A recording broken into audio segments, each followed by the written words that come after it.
Alors, donc, on va commencer par la paracha de Tzav, dur de mots, simplement. Il y a, au début de la paracha de Tzav, l'idée que, Zot Torah Ta'ola, le sacrifice le plus important, c'est le Ola, le sacrifice que l'on appelle holocauste, celui que l'on brûle entièrement. Et une des questions qu'on se pose là-bas, c'est Zot Torah Ta'ola. Pourquoi dire Zot Torah? Voici la Torah du Ola. C'est pour nous dire que celui qui étudie, c'est comme si, en fait, il offrait un sacrifice. Il n'y a pas plus grand, en fait, que l'étude de la Torah. Il n'y a pas plus grand sacrifice que l'étude de la Torah. Et la Torah, c'est un grand mérite. C'est se rapprocher d'Akadosh Baruch Hu. C'est découvrir à travers la Torah la volonté de Dieu. Et donc, plus on rentre dans la Torah, et plus on se rapproche de Dieu. C'est un peu un enseignement qu'on peut donner sur la paracha de Tzav, mais je voulais pas qu'on parle ce soir de la paracha, je voulais plutôt qu'on fasse le sujet de Purim et de la Megillah. Donc, demain, c'est le jour du jeûne d'Esther. Et ce jeûne-là, on le fait pourquoi? Beaucoup de gens pensent qu'on le fait par rapport au jeûne d'Esther. Et c'est pour ça qu'il s'appelle le jeûne d'Esther. Or, si on vérifie dans le texte, le jeûne d'Esther, il est de 3 jours. Donc, c'est pas en commémoration du jeûne d'Esther. Donc, de quel jeûne il s'agit? Pourquoi est-ce qu'on fait ce jeûne-là, le 13 Adar? C'est la date qui a été fixée pour anéantir tous les Juifs. Exactement, c'est la date où les Juifs devaient être anéantis, et c'est la date où les Juifs, par la suite, ont eu l'autorisation de se défendre de leurs ennemis. Et donc, c'est une journée de combat. Pendant cette journée de combat, c'est connu que dans la tradition, Moshe Rabbeinu d'ailleurs contre Amalek, lui aussi il a jeûné. Et on jeûne parce que on est dans une situation difficile, dans une situation où on demande de l'aide à Kadosh Baruch Hu. Et l'aide à Dieu, donc elle doit être cadrée. C'est quoi le cadre de la demande d'aide à Kadosh Baruch Hu? C'est le fait d'être dans un jour de jeûne, dans un jour où on comprend l'importance de prier, s'adresser à Dieu et de demander de l'aide. C'est aussi pour la réparation du Mishni qu'avait fait Rajvera, que tous les... On va voir si c'est lié. Alors, pourquoi est-ce que ça n'a rien à voir a priori avec les 3 jours de jeûne institués par Esther? Et ça a à voir quelque part avec. D'une part, ça n'a rien à voir, et d'autre part, si ça a à voir. Alors, quel est le lien avec les jours de jeûne? D'abord parce que ça s'appelle le Ta'anit Esther. Pourquoi on appelle ça le Ta'anit Esther? Si c'est les jours de combat, pourquoi on appelle ça Ta'anit Esther? On devrait appeler ça Ta'anit Purim ou Ta'anit Shloshesre Be'adar. C'est elle qui l'a ordonné, il a raison. C'est elle qui a ordonné le jeûne. Non, on vient de dire que le jeûne, il est d'un jour parce que c'est le jour où on s'est défendu, on jeûnait. Donc c'est une sorte de commémoration de ce jeûne que l'on avait fait à la même date, à l'époque du jour prévu de l'extermination des Juifs. Donc, en quoi ça a un rapport avec les jours de jeûne de Esther? Et c'est pour cela qu'il s'appelle, entre autres, on va voir une autre raison, qu'il s'appelle le jeûne d'Esther. C'est parce que c'est elle qui a, comment dire, donné ce cadre-là à la première.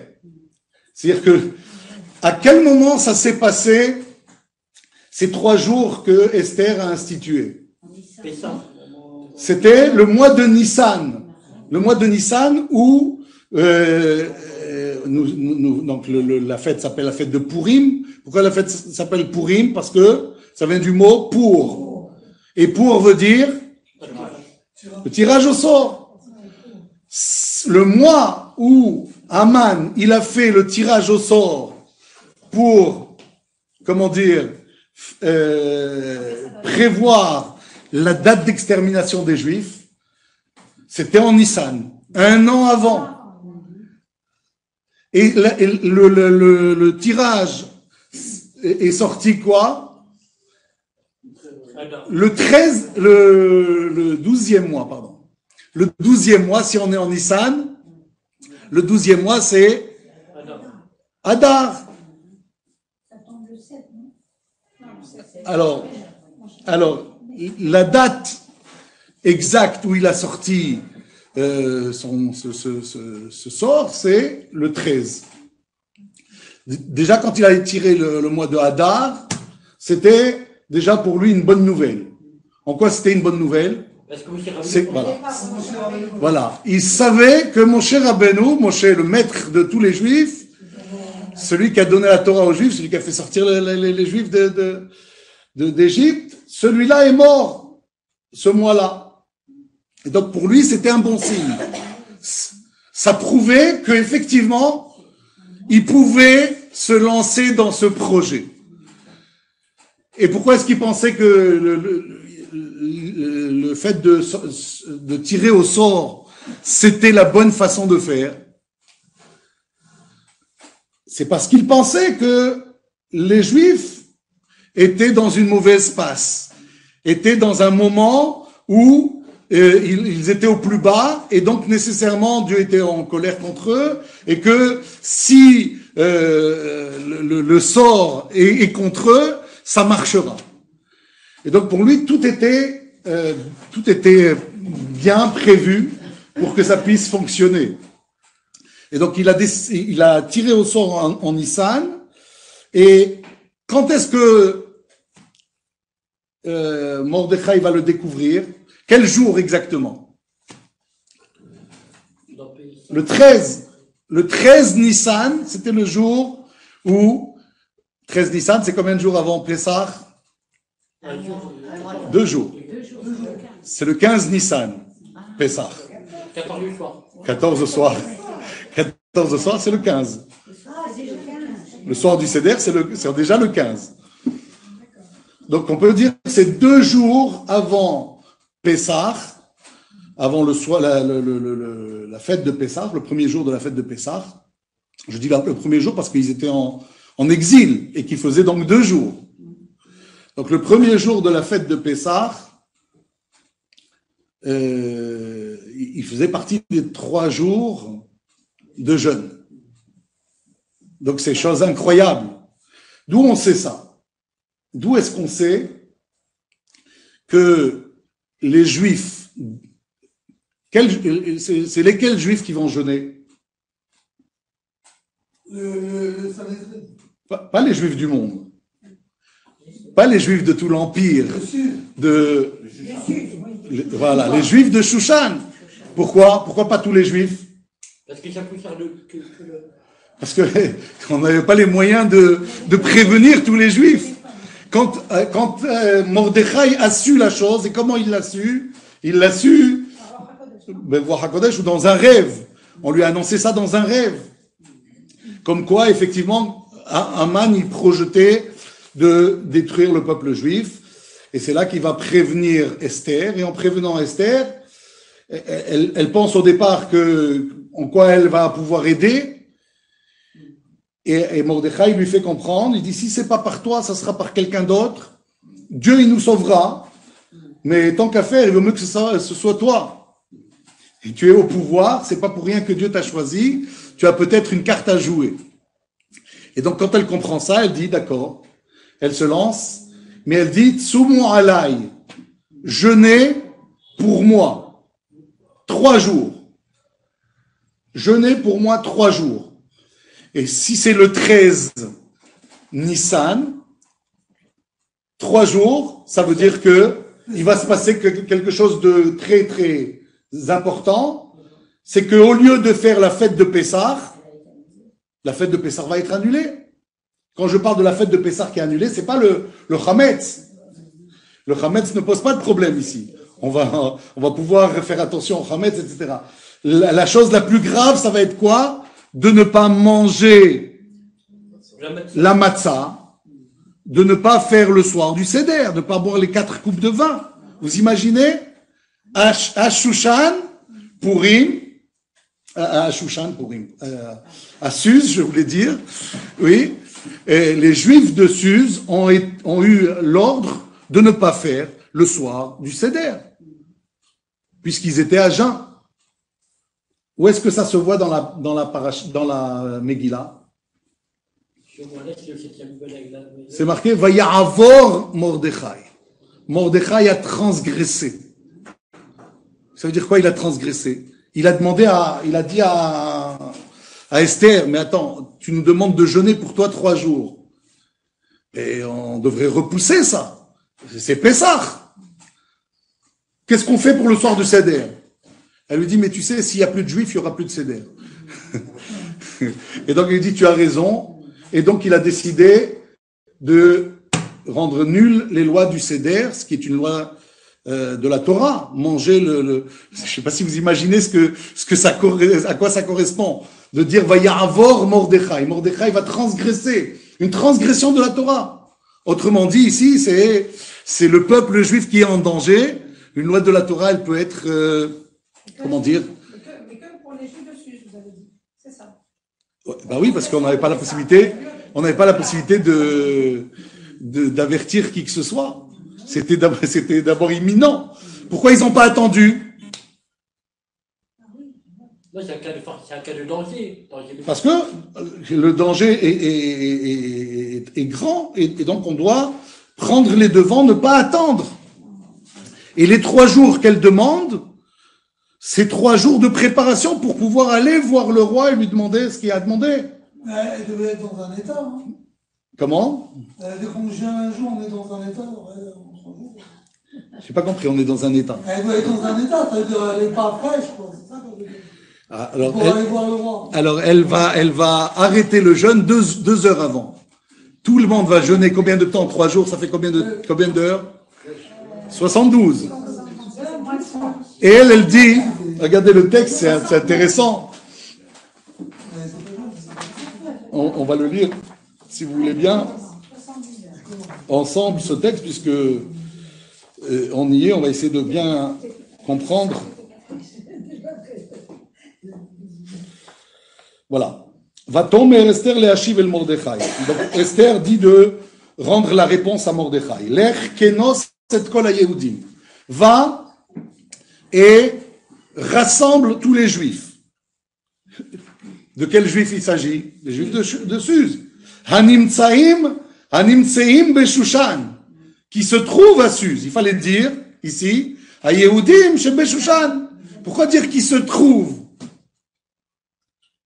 Parce que c'est pas leur endroit, c'est pas leur endroit fixe. Si, ça fait un bail qu'ils sont là-bas, les juifs de Suse. Depuis l'exil, on est au bout des 70 ans, là, de l'exil, après la chute du premier temple. Pourquoi il dit, Ha-Yehudim hanimtseim beshushan, qui se trouve à Suse. La réponse, elle est que, en fait, ceux qui vont jeûner, c'est un tikkun qu'ils vont faire. Et pourquoi juste les juifs de Suse, ils ont eu à jeûner ces 3 jours? Voilà, c'est eux-mêmes qui ont participé et profité. Ils ont pris plaisir à participer au festin de Ahashverosh, dans lequel il a sorti, il ne faut pas oublier, la vaisselle, les ustensiles du Beth Amikdash. Donc c'était pour les Juifs. Ça devait être un sacrilège pour les Juifs. Et Mordechai les avait avertis de ne pas aller à ce michté. Et ils ont dit, mais attends, mais le roi nous invite, si on n'y va pas, c'est quand même grave. C'est faire affront au roi. Et donc ils ont préféré y aller. Lui, il a été, entendu qu'il avait été parce que c'était le représentant des Juifs. Alors lui, il n'avait pas tellement le choix peut-être. Oui. Mais en tout cas, ce qui est marqué, c'est pas qu'ils ont participé. Nous, ils ont pris plaisir à ce festin. C'est-à-dire, c'est pas seulement qu'ils y étaient. Ils auraient pu aller contraints et forcés. Et se dire, bon, on fait le minimum, hein, on fait ce qu'on appelle le service minimum. Mais non, ils se sont, comment dire, Ils ont festoyé. complus. Ouais, mais est-ce que c'est cachère? Voilà, ils ont festoyé. Et donc c'est ça, Anim Saïn Beshushan. Et eux vont jeûner 3 jours. Vetsumu alai, jeûner pour moi. Pourquoi jeûner pour elle? C'est pas pour elle, c'est pour le peuple juif. Elle avait peur. Oui, parce que Mais elle, Est-ce qu'elle avait peur? non, mais respire sa vie. Alors- Elle n'avait pas convoqué. Alors d'abord, elle avait peur pour sa vie. Mais elle avait peur pour sa vie, ça passe en second plan quand le peuple juif il est en danger. Si tu te sacrifies pour le peuple juif, tu prends un risque. C'est pas dit que tu vas te sacrifier à coup sûr. Tu prends le risque de te sacrifier. Mais c'est quand même pas l'idée principale. Pourquoi Vetsumu alai? D'abord parce que peut-être elle ne réussira pas. Ça veut dire que si moi je meurs, alors il y a peut-être un risque que ça fonctionne pas. parce que Ça c'est une première chose. il devait la convoquer. Et deuxièmement, Elle n'a pas été ce convoquée. qu'elle craignait, c'est plus qu'elle soit contrainte de vivre avec Achashverosh, mais c'est de se jeter dans la gueule du loup. Qu'est-ce qu'on appelle se jeter dans la gueule du loup? C'est aller, comment dire, séduire Achashverosh pour qu'il accepte de lever la xéra, le décret. Et donc, tant qu'elle était contrainte à vivre avec Achashverosh, elle était comme une femme qui n'avait pas le choix, elle était comme violée. Mais là, il s'agissait d'aller et de se, comment dire, de s'offrir à lui. Et là, c'était Tsumu alai. C'était d'abord parce qu'elle pensait aussi que elle allait être perdue pour Mordechai.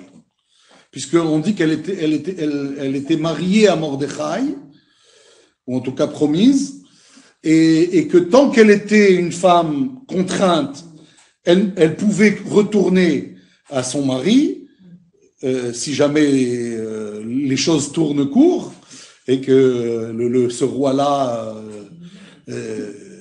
disparaisse, il y avait toujours une possibilité pour que ça arrive. Et en tout cas, du coup, maintenant qu'elle n'était plus contrainte, elle serait complètement perdue pour Mordechai. Donc, Vetsumu alai, jeûnez pour moi. Et elle rajoute, Ve'al tochlu ve'al tishtu. Et ne mangez pas, ne buvez pas. Connaissez-vous un jeûne où on mange et on boit? C'est plus un jeûne. Vous êtes d'accord? Comment le texte, il peut dire, dans la bouche de Esther, jeûnez pour moi. Elle va rajouter chez Loshet Yamim, Laïla Vayom, 3 jours, nuit, tes jours. 72 heures. Mais elle dit, Ve'al tochlu ve'al tishtu. Mais surtout, ne buvez pas, ne mangez pas.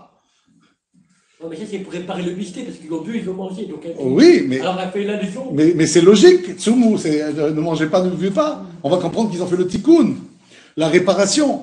Non, elle vient ici dire, tant pis pour la matzah et tant pis pour le vin, al tochlu, ve al tishtu. Ah, donc, le bon sens, en tout cas. Vous voyez, là elle répond quelque part à Mordechai qui lui dit, mais tu n'imagines pas qu'on va faire 3 jours de jeûne quand c'est demain soir, après-demain soir, Pessah, le soir du Seder. Tu veux que je demande aux Juifs de ne pas faire le soir du Seder? Elle dit oui. Parce que sinon il n'y aura plus de Juifs, il n'y aura plus de Seder. Et donc il faut sauver le peuple juif, coûte que coûte.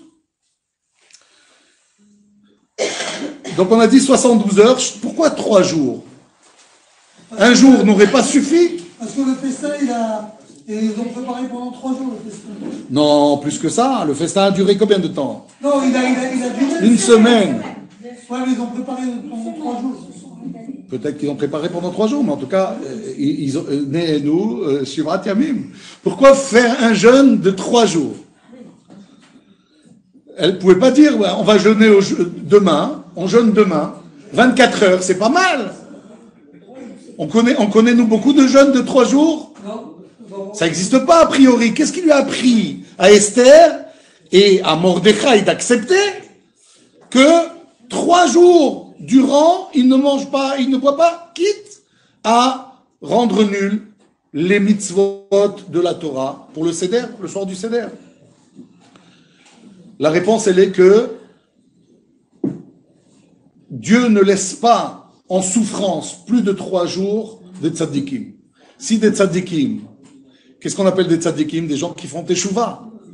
C'est quoi le jeûner? Jeûner, il ne s'agissait pas de jeûner pour jeûner. C'est de jeûner pour faire le cadre de journée de teshuva, se remettre en question. Et donc on imagine ici que tous les juifs qui vont jeûner ces 3 jours-là, ils vont faire teshuva. Donc ils vont être aux yeux de Dieu des tzadikim. Dieu va laisser plus de 3 jours des tzadikim en souffrance sans leur donner gain de cause. Ça, on sait que ça c'est assuré. Ils étaient devenus des tzadikim, Yishra? Non, ça veut dire que si pendant 3 jours ils jeûnent, c'est des tzadikim. Comment c'est pour là, 3 jours? Si quelqu'un fait teshuva, on dit que Baal teshuva, il est plus fort qu'un tzadik de tout temps. Donc, il n'y a pas plus grand Baal teshuva que quand on le dit à quelqu'un, tu sais, il y a un décret pour nous anéantir, sauf si on fait teshuva. C'est évident qu'ils ont fait teshuva, ces juifs. Et donc, 3 jours de teshuva avec ce jeûne, c'est obligatoirement, d'où on voit que c'était sûr pour eux que ça allait fonctionner. C'est ce que lui dit Mordechai. Quand elle a voulu, à un moment, dire mais j'ai aucune chance que ça fonctionne, elle lui a dit Lo nikreti lavo el hamelech ze 30 yom. Ça fait 30 jours que le roi n'a pas eu commerce charnel avec moi. Donc, et que j'arrive maintenant devant le roi, ça veut dire que je suis la dernière roue du carrosse. Donc, j'ai aucune chance que ça fonctionne. Qu'est-ce qu'il va lui répondre? Tout ça, c'est par messager interposé. Hein, c'est pas qu'il lui parle directement. Donc, imaginez la scène. C'est pas qu'il parle de vive voix l'un avec l'autre. Elle est dans le palais, lui il est à l'extérieur. Il n'a pas le droit d'entrer dans les comment dire, dans les demeures des femmes. Et Vayomer Mordechai להשיב אל אסתר, אל תדמי בנפשך להימלט בית המלך מכל היהודים.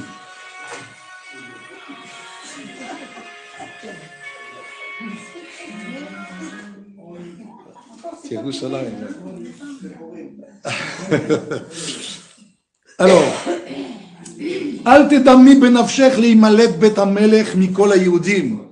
Ne pense pas que ton cas il est tranquille, que toi tu vas échapper quand tu auras l'extermination des Juifs, toi aussi ton compte est bon, ton compte sera bon. Mais c'est pas vrai parce que le roi il savait pas qu'elle faisait partie. Et il rajoute non mais pas, si les Juifs disparaissent, elle aussi elle finira par. C'est comme ça que si elle fait rien, évidemment, Akadosh Baruch Hu va la prendre en grippe également. Et il rajoute, parce que si tu ne fais rien, ba'et azot, revach ve'atzala ya'amod la'yehudim mimakom acher. Nécessairement, la délivrance viendra d'ailleurs. Il lui dit pas peut-être qu'on sera délivré. Non, il dit, la délivrance viendra. Ça veut dire qu'il est sûr et certain que c'est comme ça que ça fonctionne. Jamais Mordechai n'a douté que Akadosh Baruch Hu leur viendrait en aide s'ils faisaient teshuva. Et donc, il lui dit, tu as tout intérêt à te mettre à la défense du peuple juif.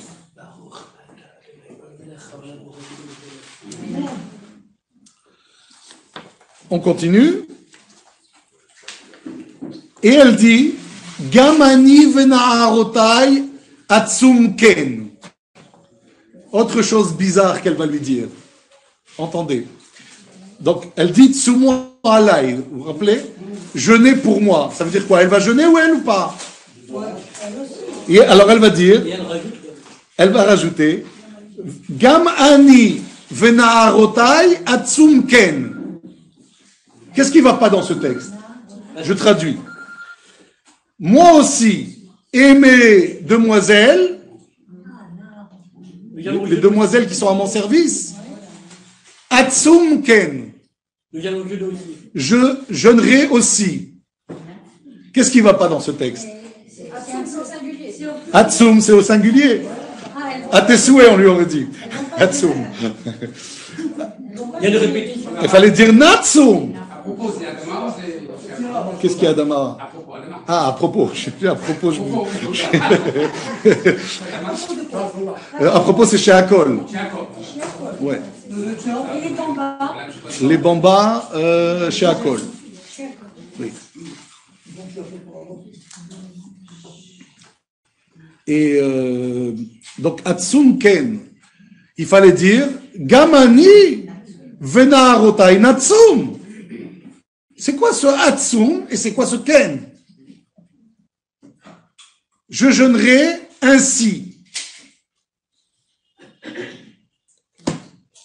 Alors d'abord, Atsum veut dire c'est moi qui jeûnerai, alors qu'elle a dit aussi que ces demoiselles jeûneraient.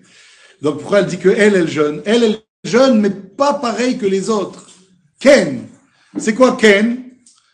Kaf, Nun. Kaf, c'est combien? 20. Nun, c'est 50. 50 plus 20, 70.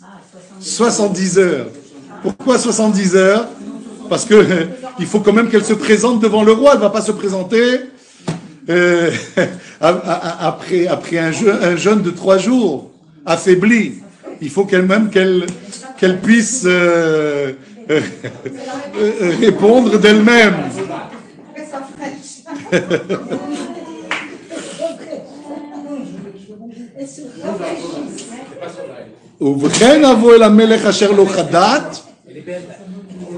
Et là, j'irai chez le roi, mais de façon non conforme. Et si je dois périr, je périrai. Et là, ensuite, va y avoir Mordechai. Mordechai va transgresser. C'est bizarre ce va y avoir. On ne voit pas ce qu'il veut dire a priori.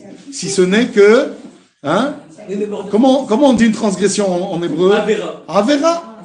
Va y avoir. Vous voyez, c'est le même texte. Et Mordechai, il était membre du Sanhedrin, donc il pouvait. Et oui, donc comme lui, il était évidemment assez calé pour prendre une décision de la sorte. Donc ils ont décidé effectivement que c'est ce qu'ils allaient faire. Donc je reviens maintenant au Ta'anit Esther. Pourquoi ce jeûne s'appelle le jeûne d'Esther? D'abord parce qu'on vient de dire, c'est elle qui a compris l'urgence de faire ce jeûne qui allait être une sorte de réparation d'un tikkun de ce qu'ils ont profité les Juifs de Shushan, et donc la réparation allait être faite, et que quelque part, quand nous on jeûne le 13 Adar, c'est aussi pour être dans ce contexte, de dire qu'on a quelque chose à réparer, que quelque part, le jeûne pour nous, c'est pas simplement une commémoration, mais c'est un mode d'emploi. Qu'est-ce qu'on fait quand nous aussi, on est dans une situation de détresse? Parce que, qu'est-ce qui est dit dans la Megillah? Que Akadosh Baruch Hu a écouté, a accepté leur teshuva et leur cri de détresse. De quel teshuva et cri de détresse on a parlé? Les jours de jeûne qu'ils ont eus. C'est ces jours de jeûne qui ont tout annulé. À quel moment il est mort, Haman? Ce que nous voyons dans la Megillah. À quel moment il est mort par rapport à ce que nous venons de dire? Donc on a dit que le 13 Nissan, il a tiré au sort. Ils ont jeûné 3 jours. Elle est venue le voir pour lui demander de faire un festin à 3. Le roi, Haman et elle. Et le premier jour du festin, il va lui dire, qu'est-ce que tu attends de moi? Je suis prêt à te donner jusqu'à la moitié du royaume. Et elle va dire quoi? Demain. Pourquoi est-ce qu'elle n'a pas demandé? Il y a une urgence à demander. On ne peut pas demander sa peau devant lui, non? On peut pas. Si, c'est ce qu'elle va faire le deuxième jour. Seule, avec lui. Non. Le premier jour, ils étaient 3. Le deuxième jour, ils étaient 3. Qu'est-ce qui a fait que le deuxième jour, elle va demander la peau de Haman? Elle n'a pas dormi la nuit.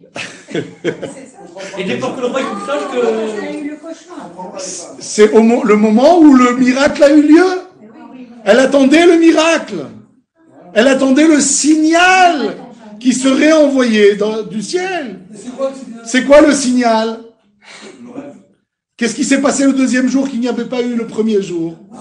Le roi, il a pas réussi à dormir. Il n'a pas réussi à dormir, le roi. Qui c'est qui dormait pas encore? Les Juifs, ils dormaient pas. Les Juifs, ils dormaient pas. Quand on sait qu'il nous attend, Chas v'Shalom, un décret pareil, on dort pas tant qu'on ne sait pas que c'est annulé.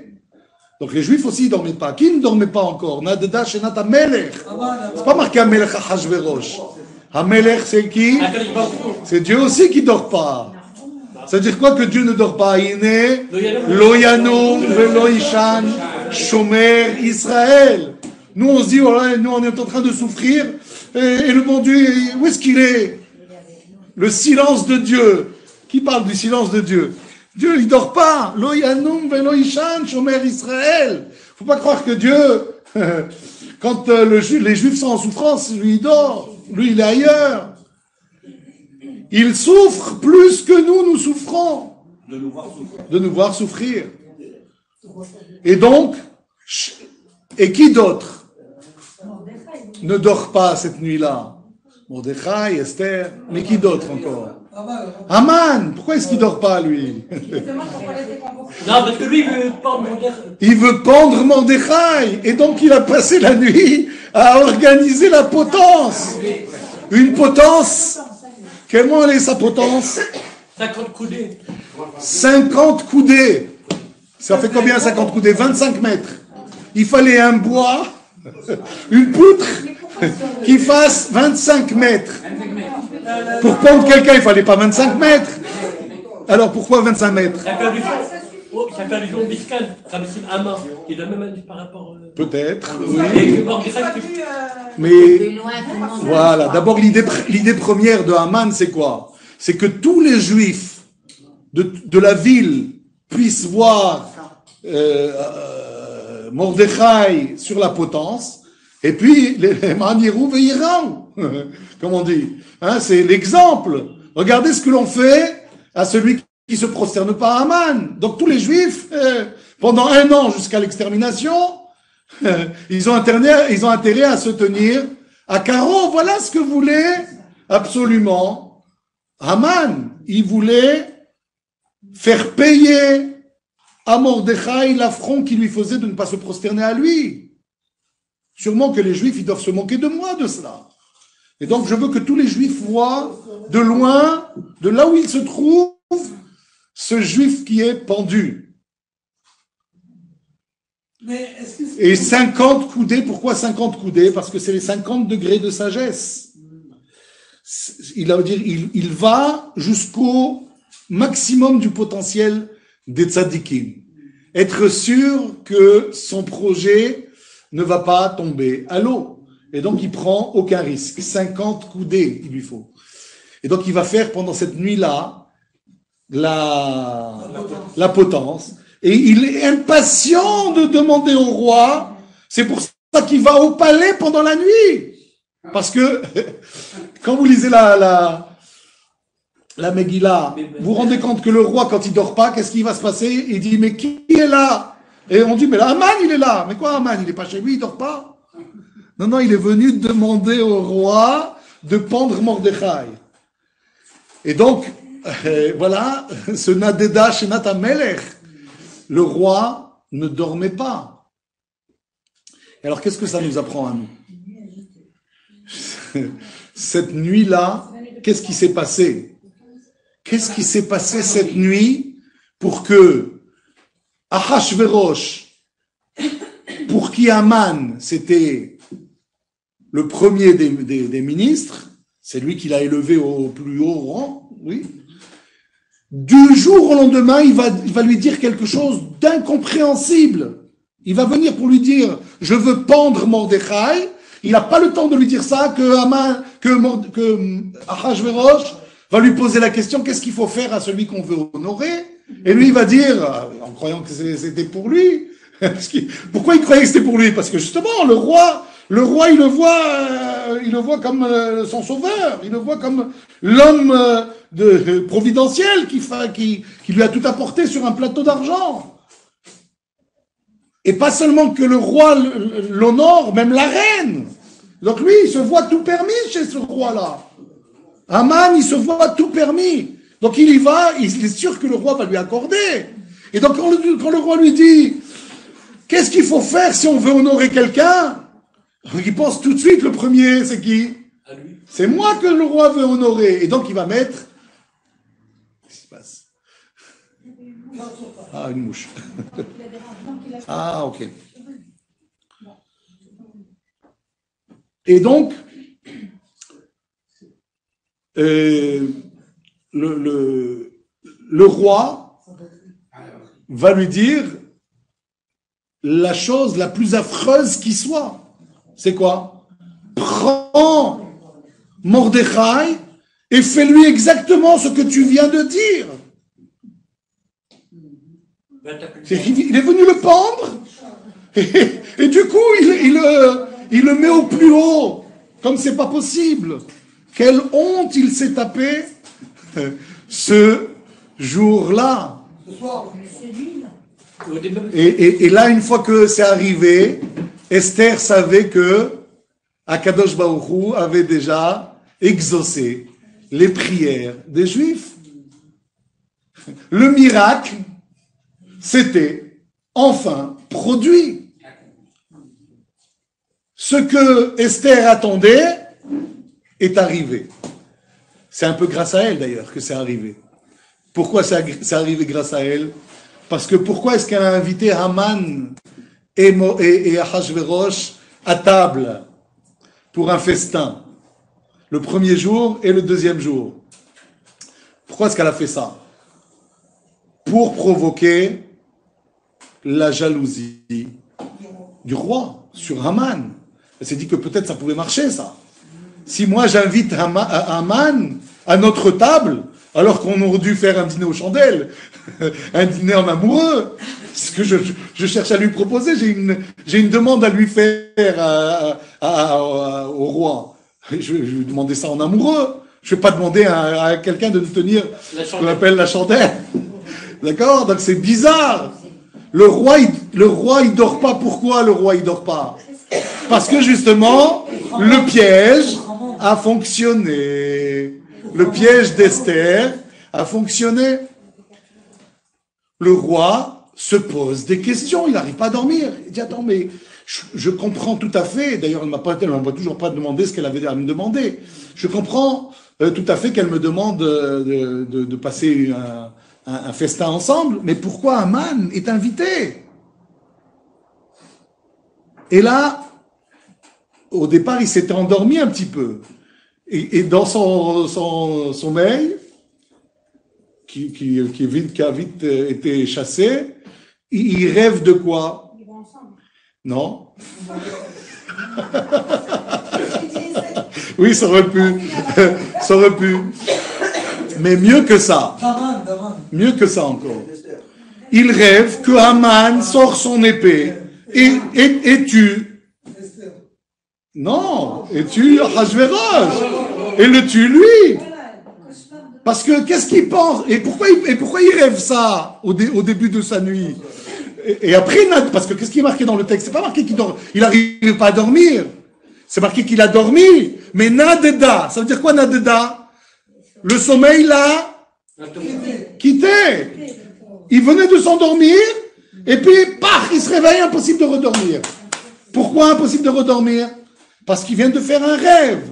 Ce rêve-là, il est affreux. Il rêve, c'est un cauchemar, oui. Ce cauchemar qu'il fait, c'est que Haman veut le tuer. Et pourquoi est-ce qu'il fait ce rêve? Parce que ce que l'on pense dans la journée, c'est ce qui arrive dans les rêves, généralement. Lui, il a des soupçons, il comprend pas pourquoi Haman est invité.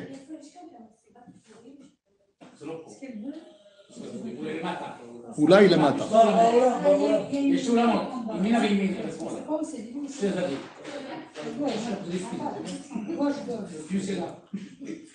Pourquoi Haman est invité? Est-ce qu'il ne cherche pas à me liquider pour être ensemble finalement?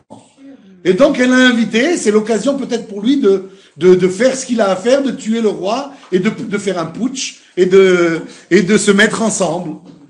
Alors il comprend pas, il essaie, et puis il rêve de ça, et il rêve effectivement que... Alors qu'est-ce qu'il va demander? Il va demander à ce qu'on sorte le livre des souvenirs. Pourquoi quand quelqu'un il dort pas, il va se casser la tête encore à retrouver des mémoires de X temps. C'est pas logique. À la limite qu'il aurait demandé les contes des 1001 nuits ou qu'on lui chante une berceuse, je veux bien.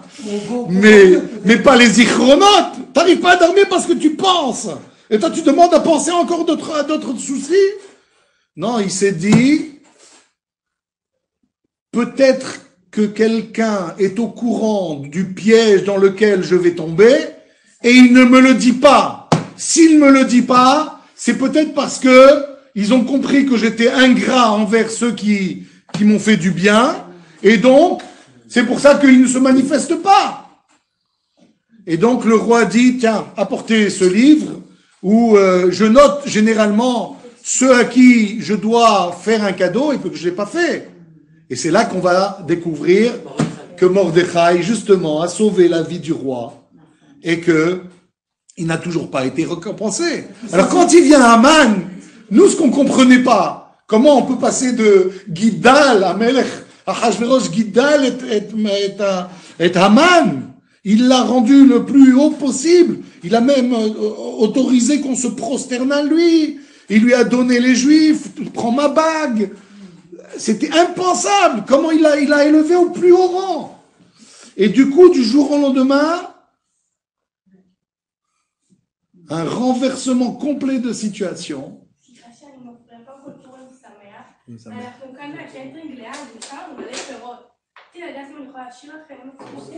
Besimcha.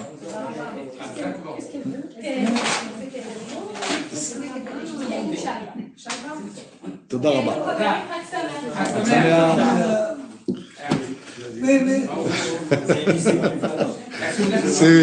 C'est les fruits du mérite de l'étude de la Torah. Moi, j'ai une question. Le complot, ça s'est passé quand? Alors comprenez donc que Haman, quand est-ce que ça va mal se passer pour lui, on va le tuer? Et pendant le 17 Nissan à peu près. Et pendant la période de Homer. Bien avant que le décret ne devait arriver. C'est-à-dire que, on avait dit le 13 Nissan, il avait tiré au sort.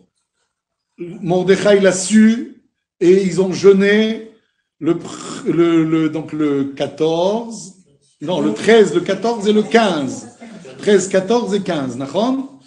Les 3 jours. Donc c'est quand que Haman est mort? Le 16. Le 16. Le 16 Nissan. C'est-à-dire 4 jours après son projet, après le tirage au sort. Il va mourir Haman, ainsi que ses fils. Vous comprenez? Donc, c'est important de comprendre que le système qu'a provoqué Esther a fonctionné à merveille. Ça veut dire qu'Akadosh Baruch Hu leur a dit finalement, vous avez très bien fait de faire ce que vous avez fait. Et finalement, elle a pu sauver le peuple juif uniquement à ce moment-là. Peut-être qu'un moment plus tard, ça aurait été différent. Comprenez? Et donc, l'idée, elle est que quand on jeûne demain, c'est quoi que l'on fait? C'est le mode d'emploi de comment être sauvé quand on est dans un moment de détresse. Alors, et c'est pour ça que le jeûne s'appelle le jeûne d'Esther, alors qu'a priori, c'est pas pour Esther qu'on le fait, c'est plus c'est commémoration du jour des combats. Et la Megillah va s'appeler la Megillah d'Esther. Pourquoi la Megillah s'appelle la Megillah d'Esther? C'est le rhume. Le rôle principal. Elle a le rôle principal. Moi, j'aurais dit c'est Mordechai qui a le rôle principal. Ils ont tous le rôle principal. Mais maintenant, avec ce qu'on a raconté, on comprend que le point essentiel de toute la Megillah, ça va être quoi? Ça va être le fait qu'elle ait provoqué la Teshuvah. Et qui l'a fait? C'est Esther. C'est vrai que Mordechai, c'est lui qui a su, c'est lui qui a averti. Mais il n'empêche que le salut est venu à travers Esther. Et ça, c'est très important de comprendre. Mais quand est-ce que Haman est passé sur le lit d'Esther? Après le Mishneh ou Le 16, on a dit, le 16 Adar, le 16 Nissan. Ah, le jour de sa mort, il a demandé à... Oui, c'est le jour où il a été dénoncé par Esther, c'est ce jour-là qu'on l'a mis à mort. Non, mais à un moment, on dit qu'il est tombé dans le lit pour demander pardon à Esther, et puis... C'est à ce moment-là. Ah, C'est des minutes de la scène que l'on a commencé à évoquer. Donc je disais, l'idée principale de toute la Megillah d'Esther, c'est quoi? C'est de savoir que ce qu'il fallait faire, c'est la Teshuvah. C'est la réparation du mal que l'on avait fait de profiter du repas de Ahashverosh. Et c'est un peu ça qu'on cherche à revivre lorsque l'on fait Purim. On fait pas Purim parce qu'on commémore, encore une fois. On fait Purim parce qu'on doit comprendre que tant qu'on n'a pas réparé, alors on ne peut pas revenir à la situation de départ, c'est-à-dire d'avoir le temple, d'avoir le Mashiach, d'avoir l'accord d'Akadosh Baruch Hu, donc de, vivre la Géoula. Il y a des psukim que l'on répète tout au long de la Megillah. Quand on lit la Megillah, on le répète en chœur. Oui, ou plutôt on le dit une fois en chœur, Kahal, et le Chazan le répète. C'est quoi ces versets-là? C'est les versets principaux qui évoquent justement la Géoula. Quels sont ces versets-là que l'on répète? D'abord on dit Ish Yehudi aya beshushan bira ushmo Mordechai. Et on nous explique que Esther, elle est liée à Mordechai, elle est parente à Mordechai. Et en fait, on nous dit quel est le contexte. Qui va faire ce travail-là de réparation? La réparation, elle est de faire quoi? De liquider Haman, qui est issu de Agag, que Shaoul, qui est l'ancêtre de Mordechai et Esther, le travail qui n'avait pas été fait par leur ancêtre, c'est eux qui devaient le réparer. Et donc ce pasouk, c'est un pasouk de Géoula. On nous dit comment arrive la Géoula. C'est celui qui a fait la faute, qui doit la réparer. Et donc on est concerné nous par nos fautes à nous, chacun. Et le fait que l'on répète un certain nombre de psukim dans la Megillah, c'est d'abord pour nous tenir éveillés, hein, parce que imaginez qu'on lise d'un trait toute la Megillah sans que le Kahal n'intervienne jamais. Alors, comme c'est long, on peut s'endormir. Pour ne pas que l'on s'endorme, c'est important que à des moments clés, le Kahal prend aussi une participation. Il participe à cette lecture. Et donc, c'est pour ne pas qu'on s'endorme, c'est pour aussi que l'on se réjouisse, puisque c'est des versets de Géoula, et c'est aussi pour répandre le miracle. Une grande mitzvah, c'est que de penser que tout est lié à Kadosh Baruch Hu, que tout dépend de Dieu. Et si on jeûne donc le jour d'Esther, c'est pour comprendre que c'est pas notre force qui nous fait délivrer, mais c'est seulement Akadosh Baruch Hu qui permet la délivrance. Si on compte sur l'armée, sur la force, sur les progrès que l'on a fait, etc., c'est qu'on n'aura pas compris le message de Purim. Le message de Purim, il est que même si tu as tout ce qu'il faut, c'est surtout pas la chose à laquelle il faut s'appuyer pour pouvoir gagner contre nos ennemis. Amalek, c'est pas tant celui qui est invincible et qui est toujours vivant et qui nous fait des problèmes de manière éternelle. C'est ce doute qui est en nous qui fait qu'il a la possibilité de nous attaquer. Mais quand le doute ne subsiste plus, c'est ce qu'on a dit tout à l'heure sur Mordechai, Mordechai n'avait aucun doute sur la délivrance. Et donc ils ont pris les bonnes décisions parce qu'ils n'avaient pas de doute. Mais imaginez qu'ils avaient un doute. Ils auraient dit, mais ça sert à rien. Qu'est-ce que je vais aller l'enquiquiner, cette Esther, cette pauvre Esther, elle est déjà dans la gueule du loup. Qu'est-ce que je vais l'enquiquiner celle-là? Ou si je pense que si tous les Juifs doivent mourir en un seul jour et que les dés, le sort en est jeté, que les courriers déjà partis, à quoi ça sert qu'on intervienne? C'est fini, c'est trop tard. Comprenez? Le doute, c'est si effectivement on pense qu'il n'y a plus rien à faire. Mais si on pense que tout est entre les mains de Dieu, alors c'est évident qu'on a à prier et à se tourner vers Akadosh Baruch Hu, faire tes choix. D'ailleurs, le mot Safek et Amalek ont la même valeur numérique. On a la même valeur numérique, exactement. Exactement. Même valeur numérique. Et une deuxième chose que je voulais dire, et peut-être on terminera sur ça, malheureusement on n'a pas... Bon, je voulais aussi dire quels sont les autres psukim, mais on n'a pas beaucoup de temps malheureusement. Il y a un passou qui est Vaïtlou et Aman, aussi qu'on répète tous ensemble, pas dans toutes les communautés, mais en tout cas chez nous, ici, on le répète, c'est comme ça la coutume chez nous en Tunisie. Vaïtlou et Aman.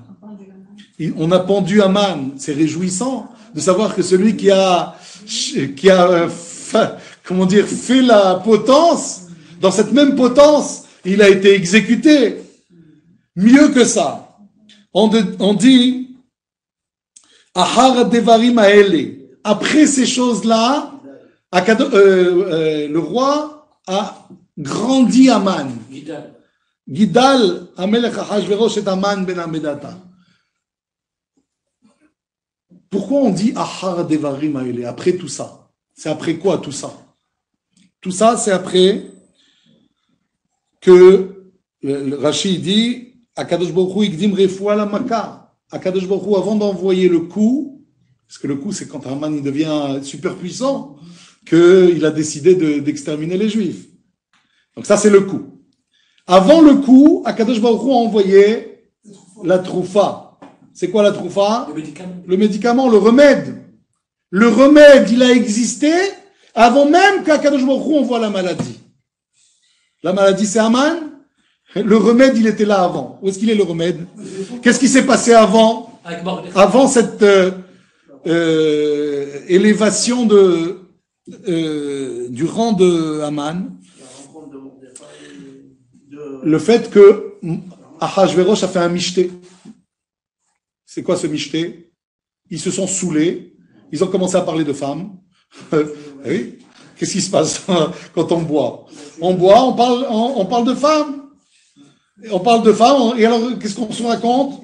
On se dit, ah, c'est les Marocaines les plus belles. Ah non, c'est les Tunisiennes. Ah non, c'est les Algériennes. Ah non, c'est... Chacun, il défend son peuple. Oui, il dit c'est les bleus. D'accord? Et donc, à l'époque, c'était pas les Tunisiennes et les Marocaines. C'était les Perses, les Mèdes, etc. Tous ceux qui ont assisté avec le roi. Et alors, le roi, il dit, mais vous racontez que des histoires. Si moi, je vous montre ma femme, vous allez comprendre c'est quoi la beauté. Il dit, mais attends, mais c'est trop facile. On lui dit comme ça quand on boit, et on se permet de parler un peu au roi. Comme ça, on dit, c'est trop facile. On dit, mais tu prends, comme on dit chez nous en arabe, tu prends une souris, tu la maquilles, ça devient une reine. Ça veut dire quoi? Ça veut dire, c'est trop facile, toi, t'es roi. Pendant 6 mois, pendant 1 an, tu la bichonnes. Tu la maquilles, il y a tous les apparats pour qu'elle soit une beauté, c'est normal qu'elle soit belle. Mais d'égal à égal, c'est pas dit. Et c'est là qu'il va leur dire, mais moi je vais vous la porter nue, ma femme. Juste avec la couronne. Et c'est comme ça qu'elle va tomber. Comprenez bien. Qu'est-ce qui a amené à faire dire au roi, je vais amener ma femme nue? Quand on boit, on sait plus ce qu'on fait. On sait plus ce qu'on dit. Et comme on veut aller jusqu'au bout, il y a la concurrence. Alors on est en train de me dire que le roi, il a perdu la face, là. Alors il est obligé de aller chercher Vashti. Et alors Vashti... Elle était vache.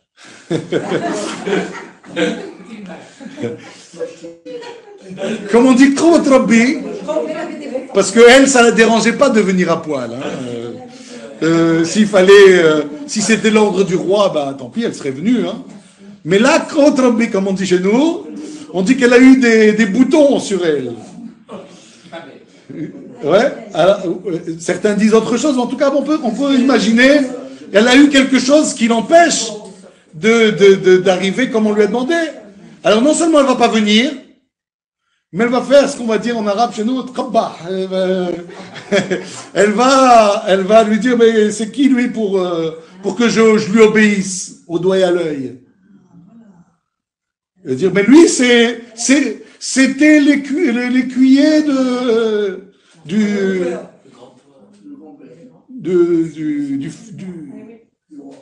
de l'ancien roi. Donc moi, je suis de plus grande noblesse que lui, effectivement. Achashverosh n'était pas un noble. Il avait fait un putsch. Il avait réussi à prendre le pouvoir par l'argent, par des combines. Et donc, elle va refuser. Et qui va la mettre à mort? C'est Haman. Qui était à l'époque Memouchan, c'est comme ça qu'il a appelé Memouchan, parce que Mouchan la pour un autre. Il était déjà programmé pour la sortie d'autoroute. Oui, parce qu'il était sur une autoroute. Et là, quand on l'a fait sortir, première droite, et voilà, c'est tout, il n'y a plus rien après. Et donc, qu'est-ce que je disais? Qui va demander la mort de Vashti? Haman. Ça veut dire qu'en fait, Haman a provoqué lui-même cette femme qui va venir et qui va le dénoncer. Vous voyez comment c'est arrivé? Comment Akadosh Baruch Hu fait bien les choses? Ça ne peut être programmé que par Akadosh Baruch Hu. Bon, voilà pour aujourd'hui. On n'a pas le temps d'aller plus loin. Alors,